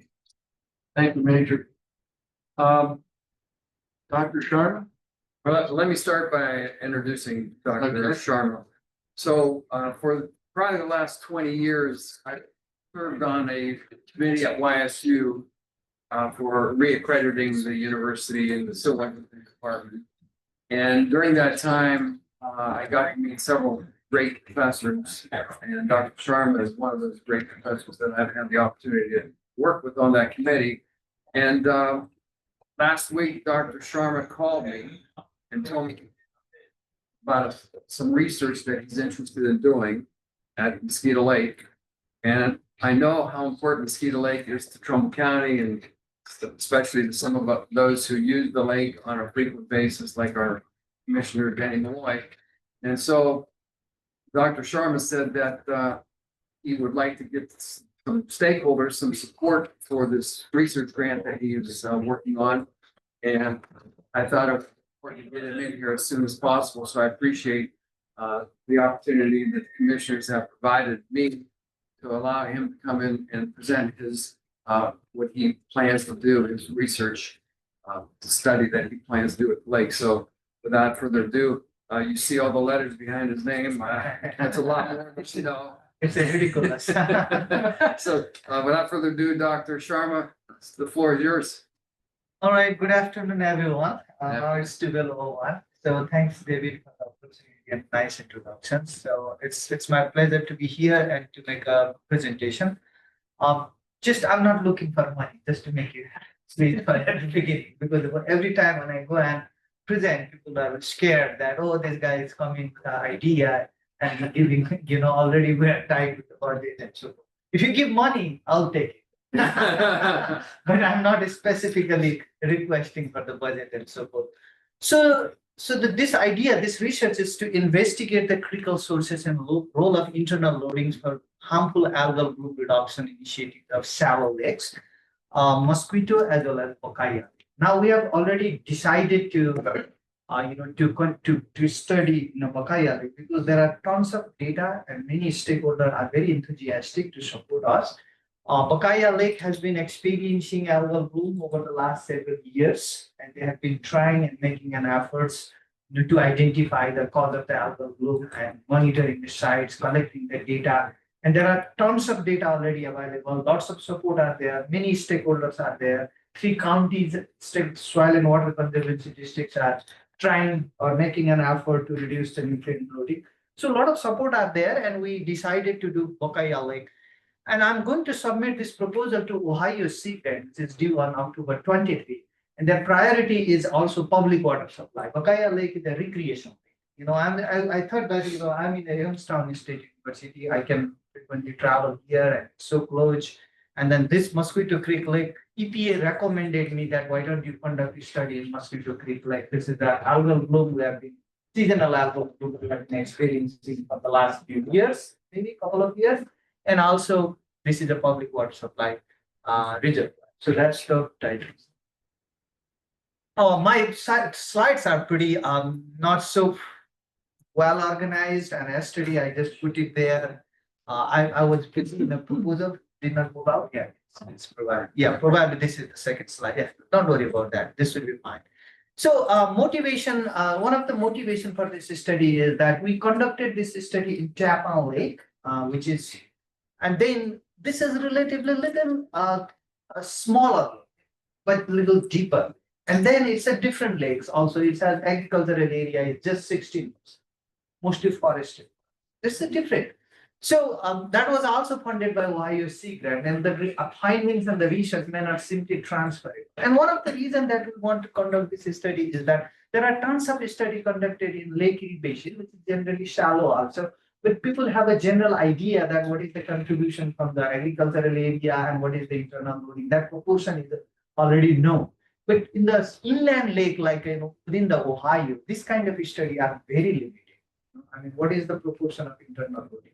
What kind of efforts that we can make to direct our resources to monitor the nutrient loading by applying best management practices or some agricultural land and so on. So that's why having, this study is still going on, but it will be done within the next few months. So we would like to leverage this knowledge and then conduct these two lakes. So idea here is, we have a very limited data in Mosquito Lake. That is one thing. Bocaya Lake, we have a tons of data, lots of information. Mosquito Creek Lake, what we are looking, we are not looking for money, but what we are looking here is if there are any agency or partners. I contacted the Soil and Water Conservancy District, no response. There are very few people or stakeholders who may be active or actively looking for the solution, it looks like.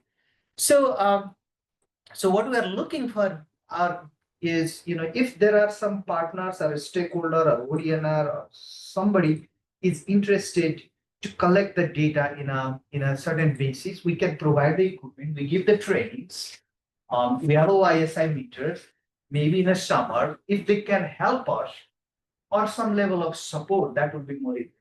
Because right now, I mean, as you know, I'm a university faculty. I don't have much connections and much idea about the different partners. Just like Bocaya Lake, somebody is coordinating.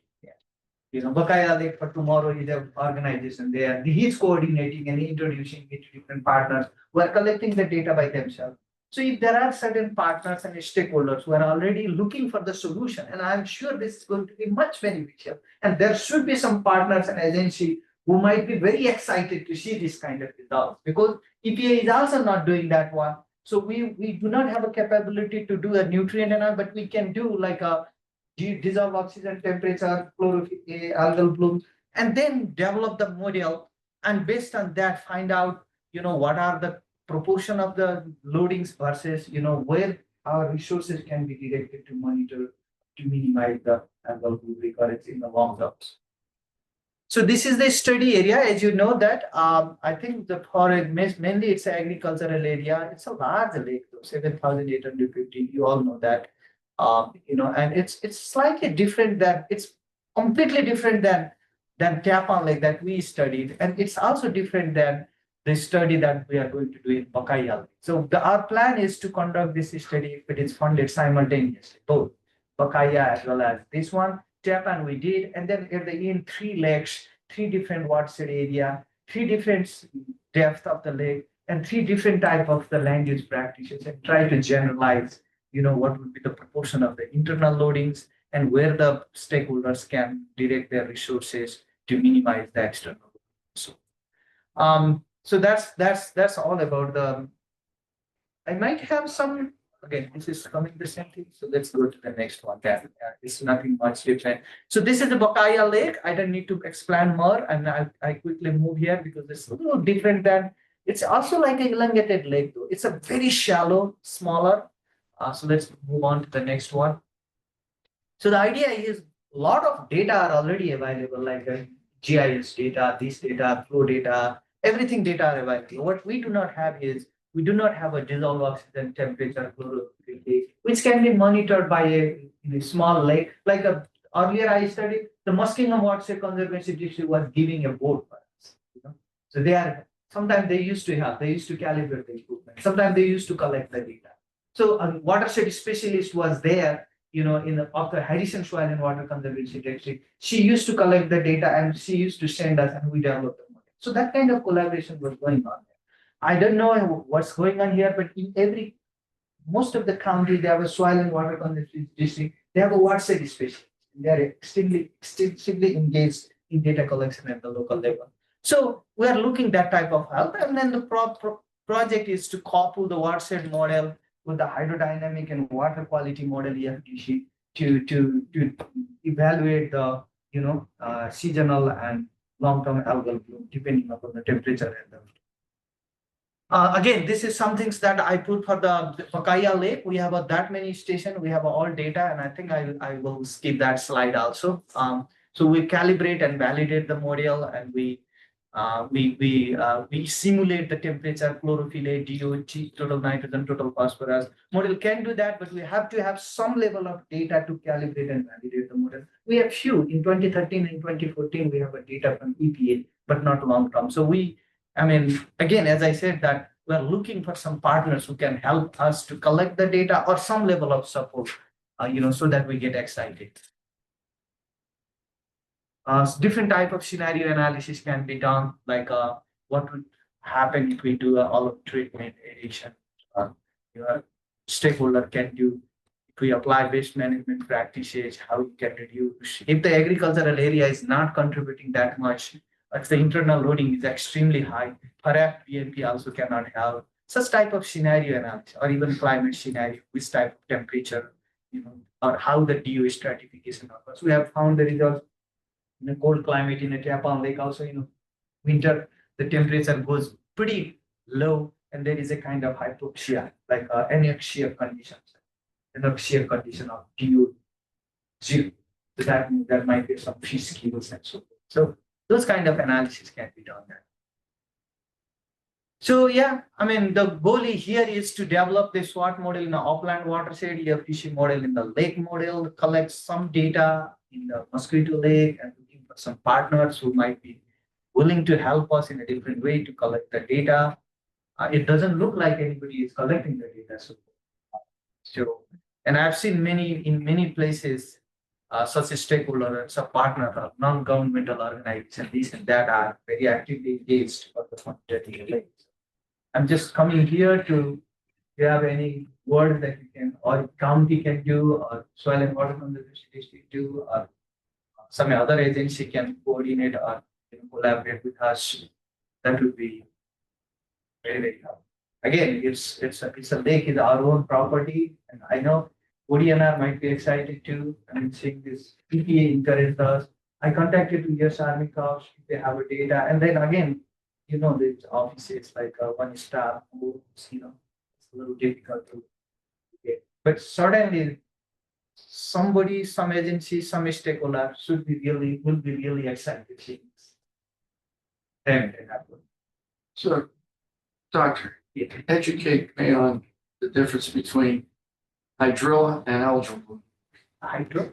The hydrilla. Hydrilla is a plant, algal bloom is, It's a part of an algae? No, Yeah. so it's. hydrilla is a plant. Yeah. Because It we're, grows in the soil. because we are looking at that problem too. This is, what he's talking about is, I'm Totally. talking about like a algal bloom of generally cyanobacteria and blue green algae and, so 3 types of algae are more common here. So those are the kind of toxin they produce in microsystem, the kind of. Yeah, I a have, lot of times we have algal blooms. Yeah. You see the DO up there, dissolved oxygen, takes oxygen out of the water and the lake stratifies. We have different layers of temperature, different layers of oxygen. There might be a layer that's dead, that fish can't breathe in, nothing can breathe in, nothing can survive in.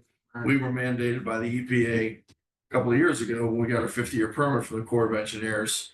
They wanted us to monitor our nitrogen levels and they almost didn't give us the permit because our nitrogen levels were too high, but they don't have an accurate gauge to monitor nitrogen. We can monitor phosphorus.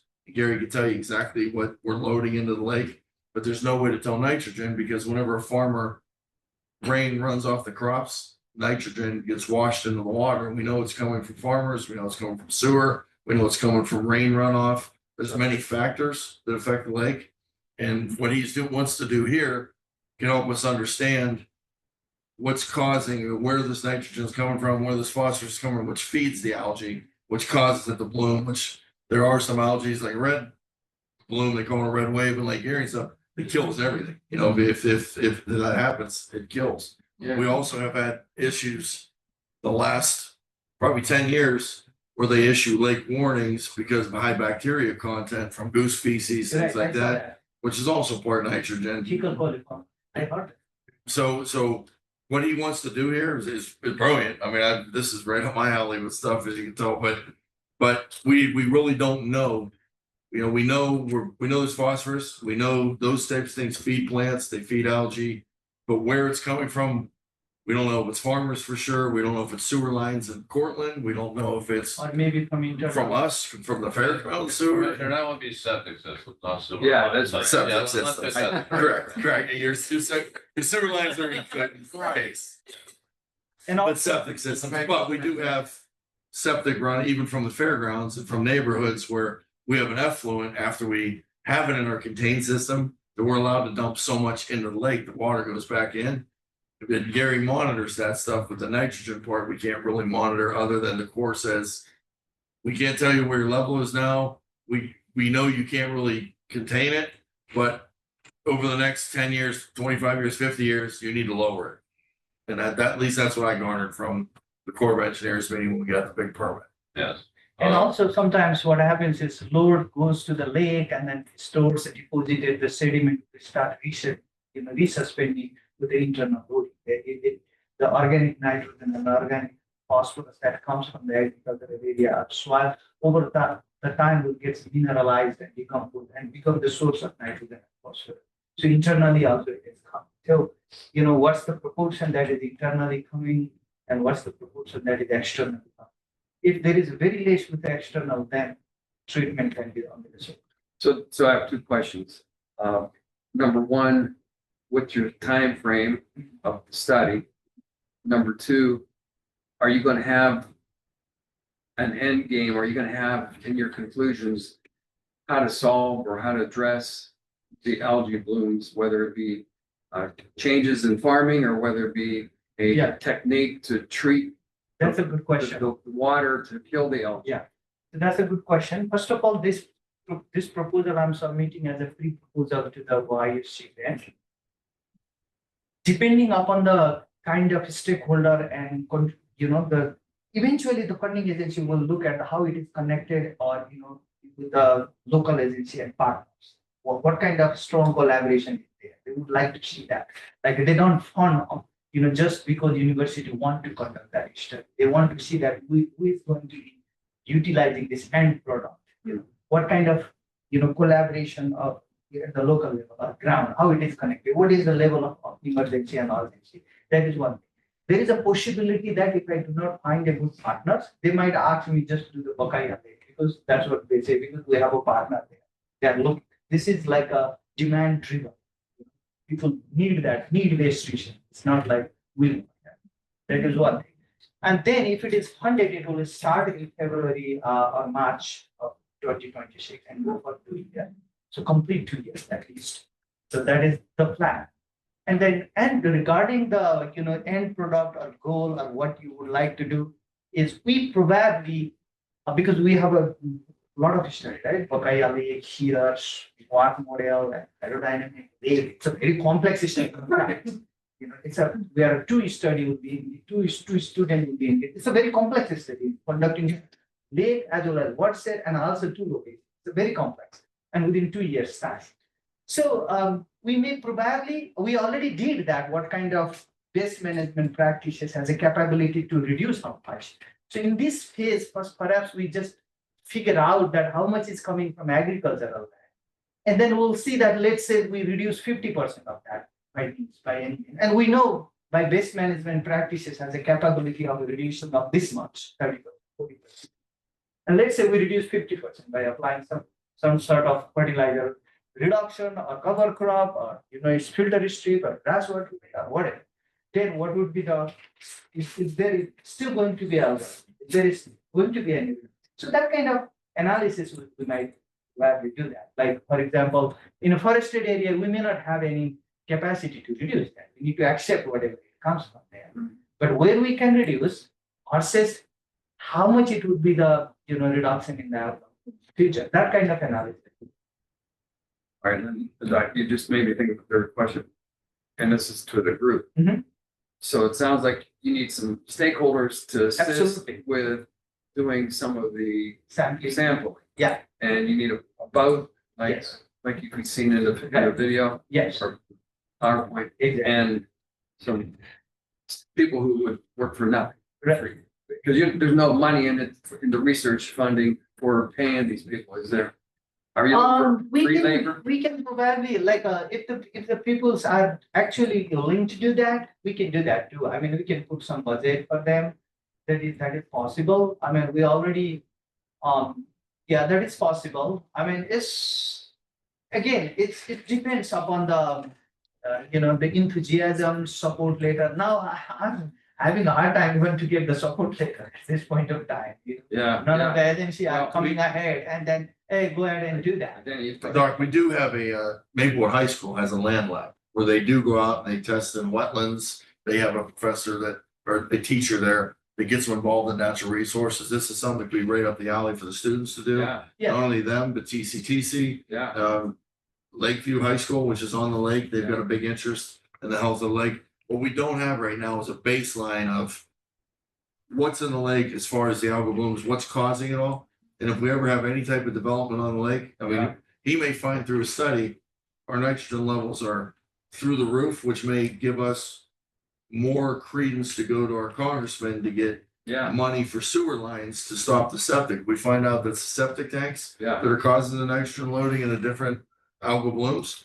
Then we can use that science to get us funding through the federal government to put sewer lines in, if that's what the cause is. And if we do have some type of development, we don't want them to be wrongly blamed for an algal bloom if it's something that the farmers have been doing for years that has nothing to do with the city or development on the lake. So we should have a baseline. Then it's something we could test 5 years, 10 years, 20 years, 25. And if we see it going up or down, at least we know what's causing it, and then we can control the factors to keep the lake healthy. Because one thing we don't want to do ever is if we do any type of things around the lake, whether it be cabins, whether it be a business on a shoreline, whatever, we don't want to hurt the lake. We don't want to hurt the health of the lake. We don't want to disrupt the fishing. We don't want to disrupt the quality of the water for the drinking water for the citizens of the county.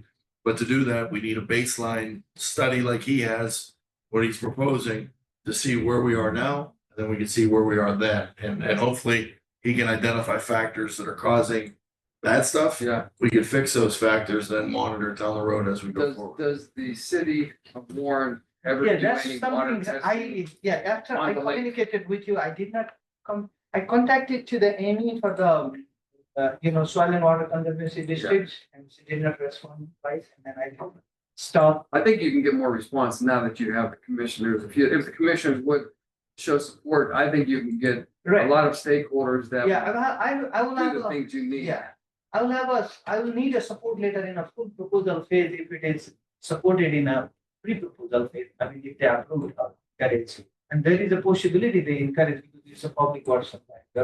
And this is no different.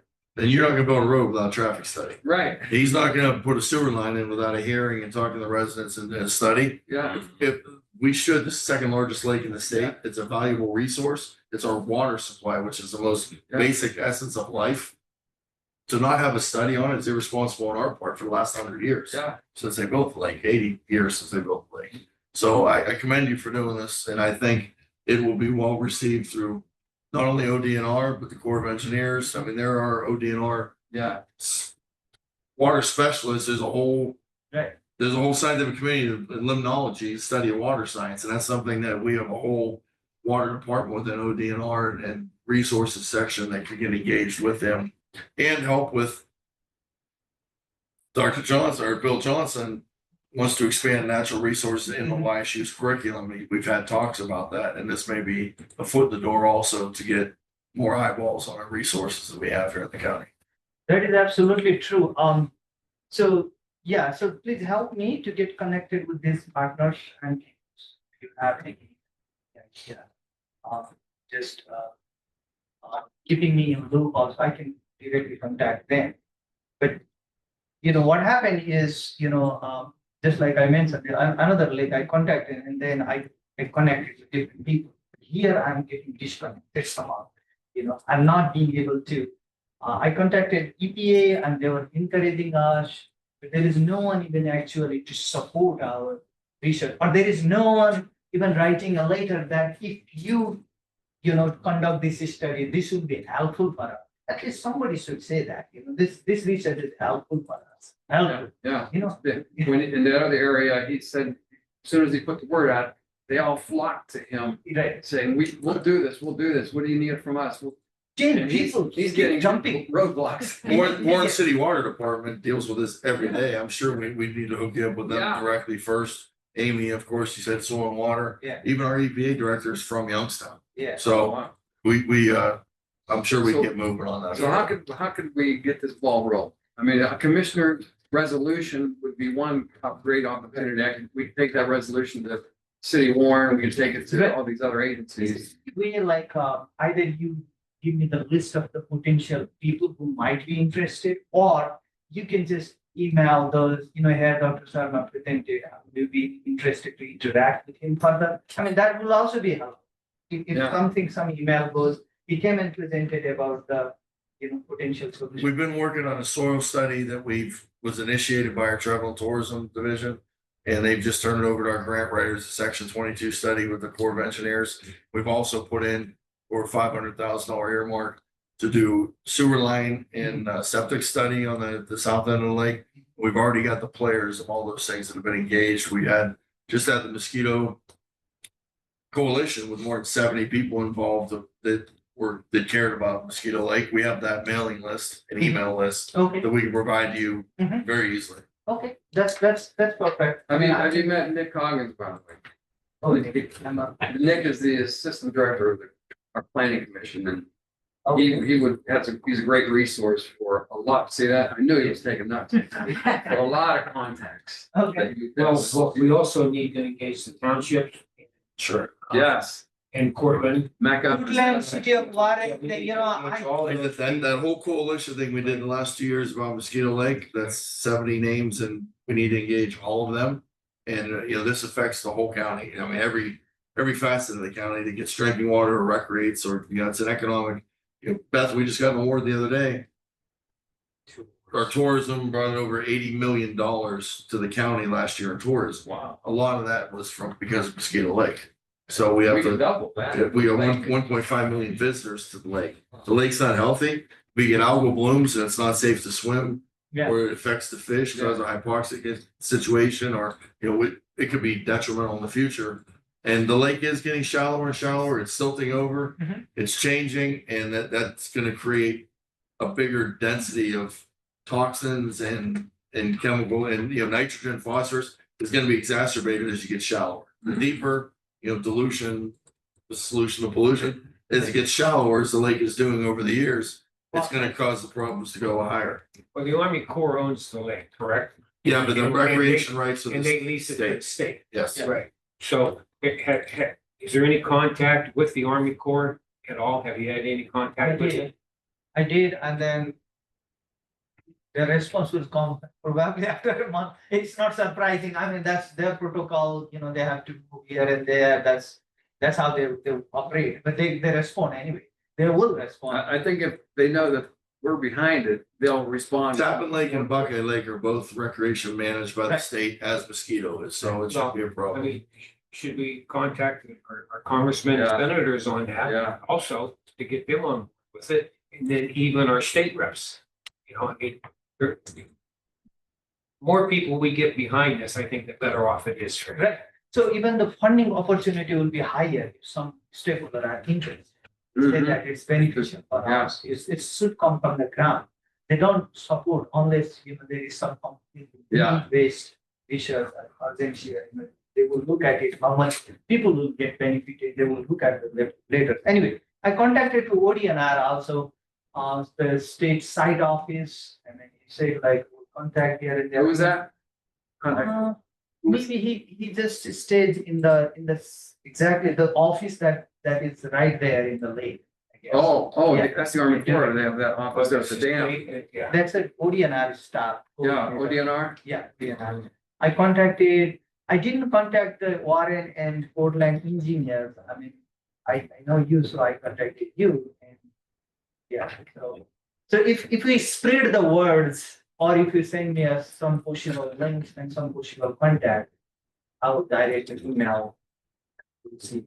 We get you that whole list by today. Okay. Beth has that all in a group email list and Or even through the yeah. hydrilla work we've I done, think the we've got. trustees association, they're having a meeting, I think, next week or something, and someone could go there and let them know, tell them to look for letters of support also. And in case it is not funded this year, this funding cycle comes every 2 years, 1 year, 2 years. This is something. Well, the sooner the better. The sooner is the better. So, but basically, our effort is not going to go waste. We will do it. Our effort in trying to get funding, if we don't get it, we got 2 years to wait. Like, it will be 2 years late.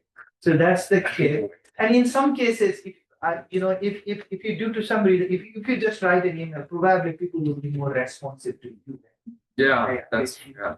In some cases, Yeah. not every, like, this professor, just like. Yeah. Yeah. Coming from county office. They might be more responsible. This company, I won't mention any names, but that is mitigating algae through a new process. I think you know who I'm talking Yeah, about. well, there's a nanobubble technology that's developed by a local company that, Right. and we have a representative here in the room from that company. Oh, you're the representative? Okay. Karen Yager, and I am the marketing vice president with Green Water Services, and that is, what we do is that we, treat for the, algal blooms with, they're like little, the nanobubbles, they're very, very, very small bubbles, and we infuse them with ozone. And then we release the water with the bubbles back into, like, we don't treat the whole lake, we just pull some water out, infuse it with the nano bubbles, put it back into the lake. These little bubbles basically go out into the lake, kind of like aerosol would, into the air. And what happens is when they come into contact with the nutrients or if it was bacteria, we're actually treating the Tijuana River right now, down where it comes in from Mexico, to deal with the sewage coming in and the bacterial backup and everything there. It meets up with whatever the contaminant is, the algae, and through a chemical reaction, it actually kind of like tears it apart in this chemical reaction so that harmful algae or bacteria or whatever it is not there anymore to cause the problem. And only, it's chemical free. The only real thing that is left over is actually an increased level of oxygen in the water, which helps with the whole idea that, you know, there's a lot of these algae blooms where it causes the oxygen levels to be depleted and makes it hard for, you know, fish and plants and everything in the water to survive. This actually helps the environment and ecology for the lake. Yeah. And I learned about it about a year ago. They approached me about, they were looking for a building. Yes. But anyway, and that's why I thought that that would be interesting. Yes. That process that they're, you know, Yes. utilizing. And that is why I'm here. I was interested in finding out what it was the professor was And doing I- and how. And I think you guys did studies at Ohio State University and through NOAA, you've got. Yes, there NOAA. has been a great deal of research that has been done in connection with Ohio State University. They've done a lot of studies up at Lake Erie to go through and see, you know, what's the correct dosing and, you know, how this can best be deployed there. We have also done work with NOAA. There's a CRADA going on that we're involved with Dr. Muller from NOAA. And, you know, lots of good things showing the possibilities that this technology. And NOAA is National Oceanic Administration. Atmosphere. Yeah, Or yeah. National Oceanic Atmosphere. So where you are? NOAA. Our offices are in Brookfield, Ohio. Yes, yeah. And we've been there for quite a while. I'm new to this position. I've only been in this position for a couple of months, so I'm kind of new, but the actual company has been there for a while.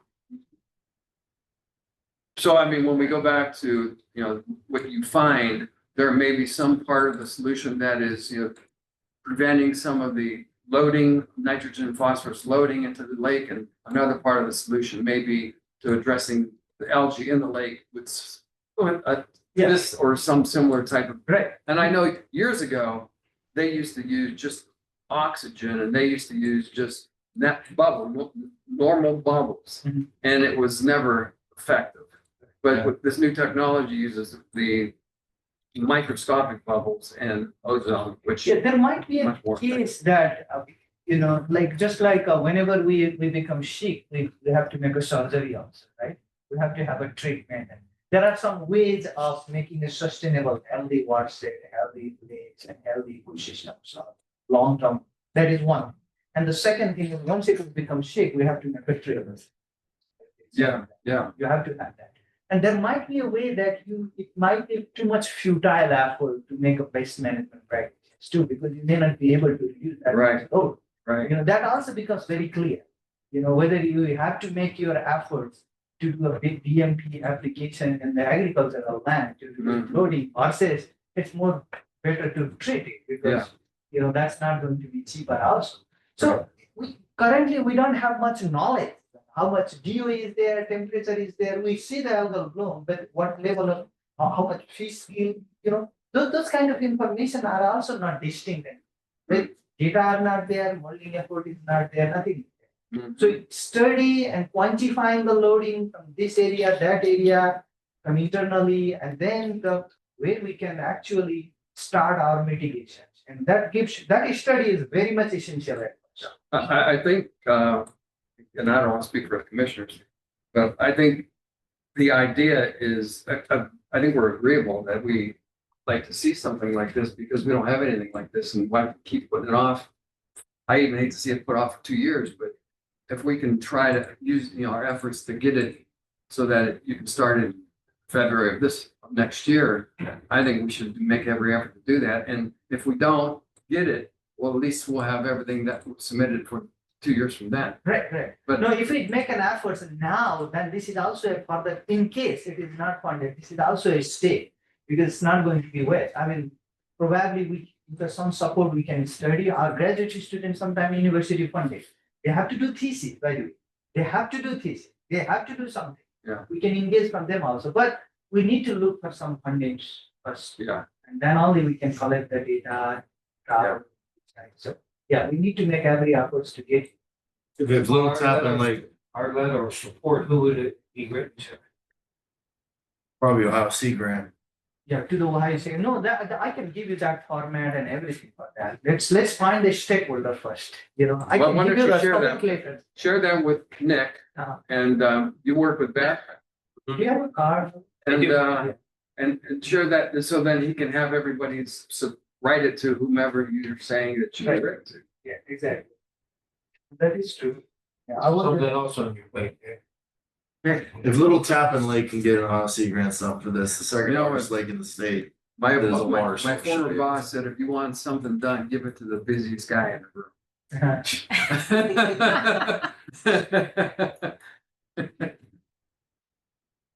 Yes.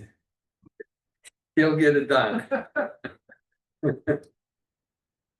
Yes. Doctor, thank you. Thank you, sir. Thank you. Appreciate the presentation and I think it'll bring up a lot of good results for what maybe, you know, looking forward we need to do. Yeah.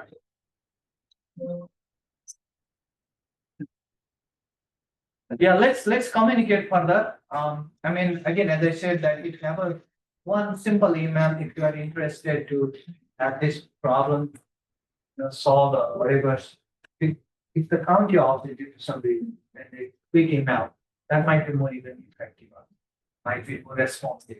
And they said that already people who have not been responding twice, you know, they might be quickly responding or maybe. Yeah. Or maybe say no. I mean, we don't have time or we don't have resources and so. But let's not get this wrong, not all algae is bad. I mean, algae feeds microorganisms, Yeah, you feed don't- little fish.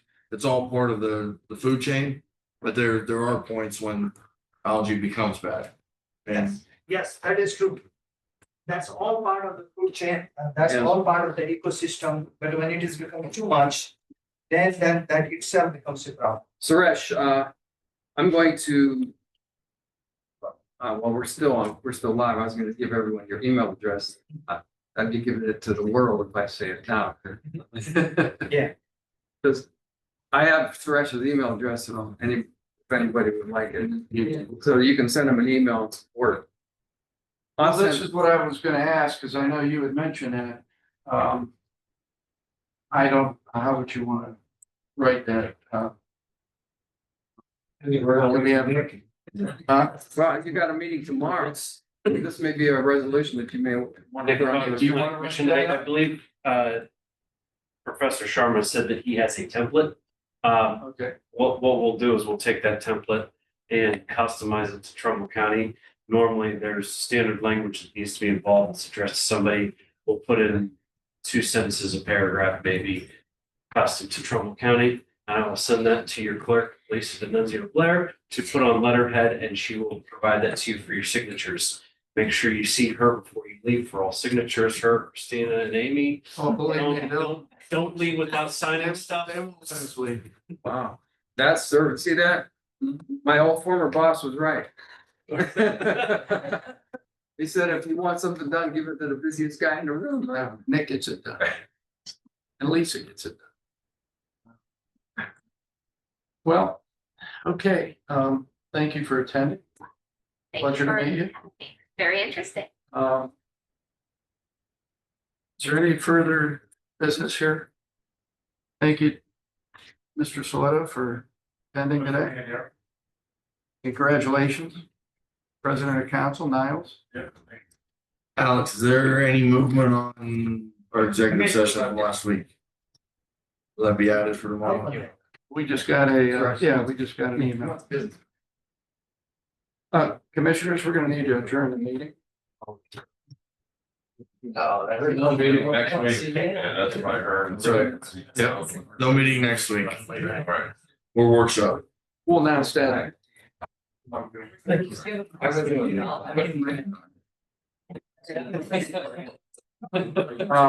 Commissioner. You need a motion? Commissioner, you need a motion? We're done. Mr. Chairman, I move we adjourn. Second motion. Mr. Bernard. Yes. Mr. Malloy. Mr. Malloy. Yes. Mr. Hernandez. Yes.